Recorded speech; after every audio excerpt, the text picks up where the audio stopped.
Stairs are hard, y'all. I mean, they didn't used to be. They weren't always like this. There was a time between a pretty active job and a genuine love of being outside where I was in pretty good shape. I would go bike riding or hiking or kayaking on a regular basis.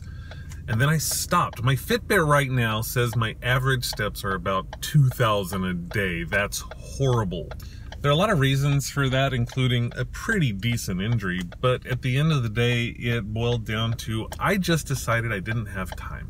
That's actually one of those excuses that I've been talking about that got me in all of those bad habits. And this one may be the worst. Nope, actually, I'm gonna say this is the worst one of them all. For me, it really just illustrates how wrong all of these ideas we have can be. When I was tossing around all of these excuses and changing expectations, it really was all about making things easier.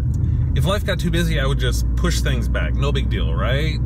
Don't stress, just do your best. And while there's value in that, if you take it too far, it really just makes things harder. One of the easiest things to push aside is always exercise. But there's a concept in kinesiology that says when you decondition, it takes you about twice as long to return to that same level of conditioning. What I mean is, if you stop exercising for a month and you decondition for a month, it'll take you about 2 months to return to the same level you started off with. Does that make sense? So after a few years of telling myself I didn't have time to work out, now I'm feeling all the aches and pain and lethargy that goes along with that. And now, in order to fix it, I have to work twice as hard just to get back to where I was before. That's just to get productive. That's not even to get stronger and get better. I think the same idea applies to all the things I'm working on as well. I stopped writing scripts. I lost that momentum. Now I have to work twice as hard to get it back. I've got to work twice as hard now to keep things going because I listened to that stupid voice in my head convincing me that it was okay to take it a little easy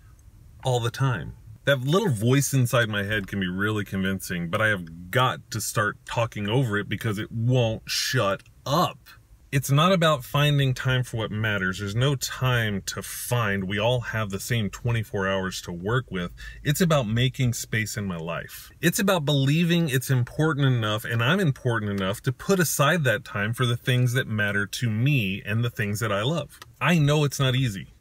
As I'm making this video, I can't stop thinking about all the things that I have to do and make sure get done on time.